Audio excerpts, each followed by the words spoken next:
In the year 1975, Steven Spielberg invented the blockbuster with the film Jaws. Now in 2026, Curry Barker has come to reinvent it with the film Obsession. What's going on, everyone? I got to see Obsession. I want to talk about it with you guys here today. This was a very interesting experience for me. Subscribe to let me know you stayed till the end to hear my crazy theater story, by the way. But before we get to all that, we need to talk about the film Obsession and the phenomenon it's become, because this is quite extraordinary. This is, I think, the first film since E.T. to hit, like, I think 3 weeks where the box office just kind of went up consistently each weekend. Me personally, I went to my local cinema, and it's the cinema that's not usually as busy, and I couldn't believe that there was just only one seat left for this film, which means that audiences are responding to it, and I really want to talk about why I think that might be, while also giving my opinion on the film itself. When audiences respond to a film the way that they do this one, they are literally coming together with their wallets and saying, this is what we want, more of this, please. And I do think that this is coming from Gen Z. I think that this film is representing them in a way that they haven't been represented in a long time, or at least not so realistically the way that Curry Barker has managed to do it with Obsession. So let's start with the premise, right? This guy, he likes a girl, and he goes into a shop and he gets this thing that he can supposedly make a wish upon. It's kind of like that film Wish Upon, I think, that came out a little while ago, except this is done like much better and executed much better. And so of course he wishes that this girl would like him, and he gets more than what he thought he had in store, which is something that leads to some very scary, very creepy, very eerie moments. Let's really stop here and talk about the approach, because I think that this is where it all goes right. Right from the beginning, you have two friends talking, and immediately what I picked up on is, oh, this is how Gen Z speaks. They are going to respond to this movie because they are seeing people that dress like them, that talk like them, that act like them in every sort of way. A lot of Gen Z right now is either in college, graduating college, right? And this is like that perfect age group right here that they are depicting on the screen. And it's really centered in this group of friends in particular, right? And they hang out in places like Gen Z would. And it's just them. They're isolated, right? You are just following these characters. There's no parents around. So yeah, I think in that way, Gen Z feels incredibly represented when they watch this movie. And I think that they want more that represents them. I imagine the adults in Jaws represented the adults of the time in the 70s, and people identified with them, right? Like, this is kind of happening all over again, and I think that we are really going to see an industry shift with a film like Obsession. As far as my thoughts on the film go, it's one of those cases where I feel it's kind of irrelevant a little bit. I mean, yes, cinematography, check. Performances are great, check. Mostly great writing, check. I mean, it's all really there, and it's original, or feels original. Like, this movie doesn't feel like another film I've seen before, check. So it has all the boxes. I am just so fascinated by why the culture came together and decided that this is the one that we are going to allow to change the industry for us. It's really, really fascinating. It's not a film that's a part of a big franchise or anything like that, right? And I think what audiences are really saying is, we just want great content we can see ourselves in, that provide good storytelling and good suspense on top of it, right? It's not like we haven't had those types of movies, but it's having that type of movie while allowing a generation to feel represented within it, if that makes sense. And I do think that this is the pivotal point in Hollywood where we see audiences of the new generation totally gravitate toward new stories again, right? It really reminds me of that time period back in the day when it was like Coppola and Lucas and Spielberg all kind of came around to give a different type of storytelling. This is happening again right now. This is incredible American history in the film culture. I think that there are problems with the movie, as much as I really thoroughly enjoyed it, and I do think it is one of the best of the year, and probably will end the year being in my top 10 of the year for sure. But there are definitely some logic issues. Like, there are ways out of certain situations, I think, if you really wanted to nitpick it, that you can say, okay, why didn't they just do that instead of that, and then maybe that would have helped a little bit better. Or rather, you get the thought of, why didn't they do that a long time ago, or things like that do happen throughout the film from time to time. And then there's also like, okay, clearly somebody would call the police right now.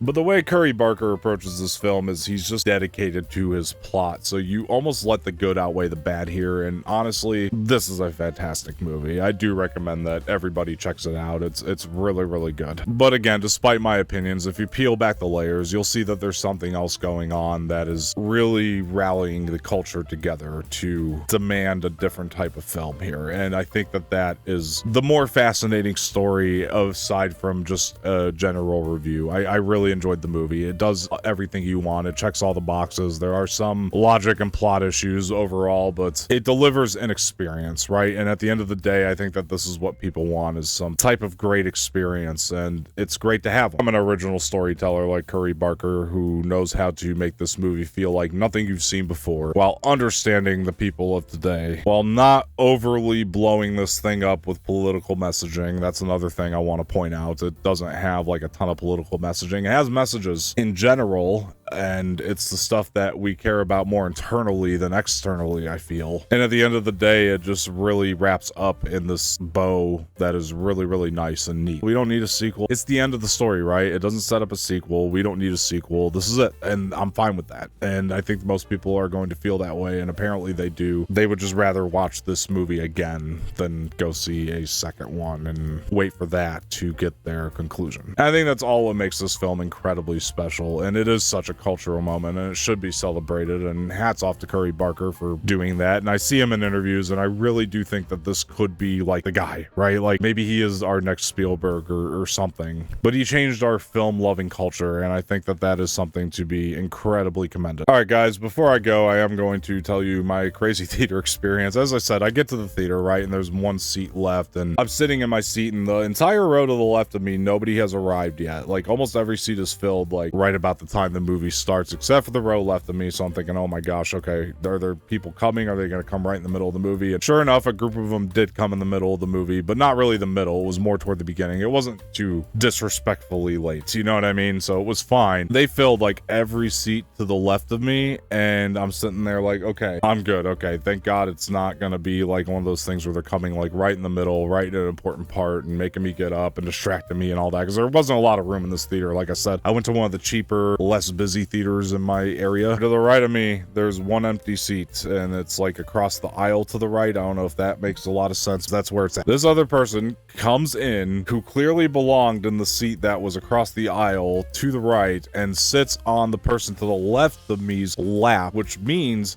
they just could not book seats together. Like this person must have booked last minute, and the last seat was the one to the right of me across the aisle. And I would have been perfectly fine moving to that other seat so that the friends can sit together. But first of all, you're already coming in right as the movie started, right? But even then, it's like, okay, ask me nicely and I will move. And instead what they did is they turned to me and said, I think you're in the wrong seat. I said, no, I double checked. Like, this is absolutely my seat. And they were like, no, I think you have our seat. And I said, you know, I threw my arms. I didn't want to get distracted from the movie. I didn't want to cause a scene. I'm finally like, okay, I'm just gonna move to the right. Guys, if you can't book seats together, and I know that's very rare in this day and age with the movie theaters, because a lot of people don't go to the theater the way they used to, but this movie, like I said, is changing the culture. So for future reference, since we are getting sold out screens again, don't make a thing. Just ask the person to move nicely. They might do it for you if we're in this situation, right? Like, I understand. I was a kid, and back in the day, we couldn't reserve seats. Sometimes we couldn't sit together, and it sucked, and we had to ask people to move to make it happen. Like, just explain the situation. Just say, hey, we couldn't book with each other. Can you, like, please move? Don't try to accuse me like I'm in the wrong seat, right? Like, that is just overkill. And oh man, I was a little annoyed with that, but you gotta know what you're getting into sometimes when you go to the movie theater, right? But could not miss out on this experience with Obsession. Guys, I really did love this movie. I didn't want to downplay that. I just even more fascinated with the cultural impact it has over it just being a film, you know what I mean? Let me know if you know what I mean. Like, let me know if you get me. I want to thank everybody for joining. If you liked what you saw here today, please like the video, subscribe to the channel, leave some feedback in the comment section, share this with your friends, and hit the bell for notifications. It's always much appreciated. My name is Dom, and I will talk to you guys later.